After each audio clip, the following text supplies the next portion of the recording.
Berjuang penuh darah untuk bisa masuk ke PTN atau melenggang langsung masuk ke PTS, kamu pilih yang mana?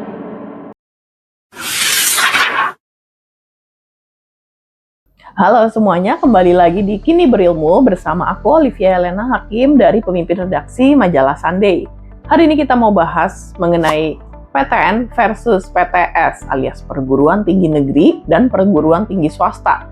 Kedua institusi ini punya relasi yang bisa dibilang cukup unik dan dinamis ya di skena pendidikan Indonesia saat ini.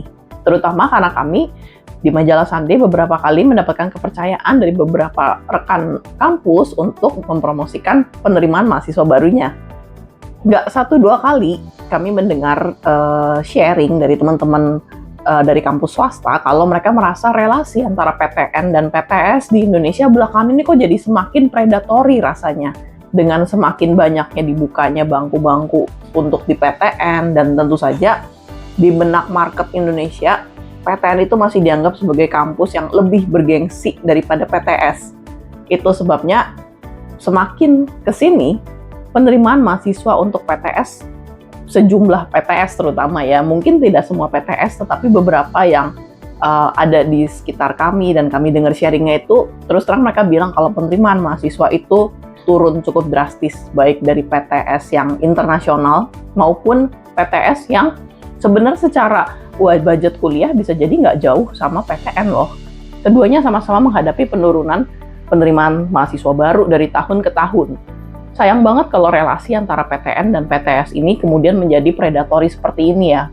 Namun dari data 2022 menyebutkan memang jumlah PTN dan PTS di Indonesia itu sebenarnya gapnya tuh gede banget. Catatannya mengatakan bahwa ada 2.900-an PTS versus 125 PTN. Jadi sebenarnya angka perbedaannya tuh gede banget, tapi yang PTN ini terus menambah jumlah mahasiswa yang diterima dari tahun ke tahun. Dan tentu saja kalau kita berhasil masuk ke salah satu dari yang 100-an ini, kan rasanya jauh lebih bergengsi ya daripada yang 2000-an ini.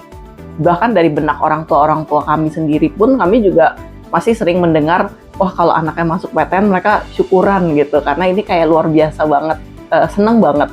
Apalagi banyak juga kan yang bikin konten-konten berhasil diterima PTN jalur SNBP misalnya, itu jadi konten-konten yang bikin kadang-kadang ada juga perasaan ngedown ya dari yang belum diterima. Nah, relasi antara PTN dan PTS ini memang dari tahun ke tahun itu terus berkembang menjadi arah yang mungkin kadang bisa membuat kita terjebak pada pola pikir tertentu.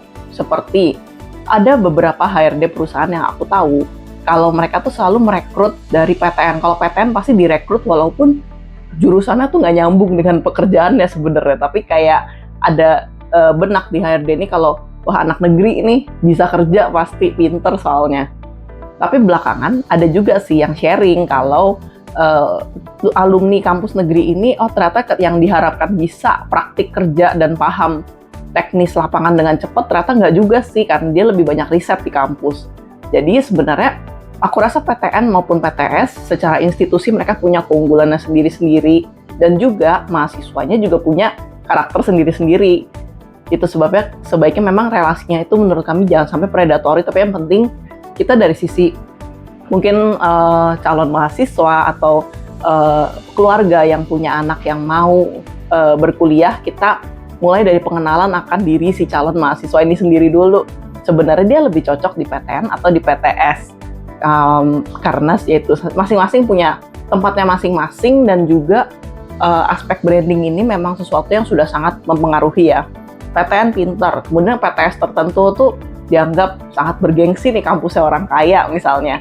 Tapi PTS pun punya banyak beasiswa, dan di PTN pun juga tidak menjadi jaminan untuk karakter yang baik. Kalau kita tahu beberapa kasus yang belakangan ini rame ya di FHUI, itu tidak menjadi jaminan. Lagi-lagi banyak hal, banyak aspek itu ternyata balik ke diri si mahasiswa itu sendiri, dan bagaimana dia survive di lingkungan kampusnya untuk kemudian dia bisa survive, siap kerja kalau dia memang mau kerja, atau siap menjadi akademisi kalau dia memang mau tinggal di lingkungan berkarir di riset, penelitian, laboratorium.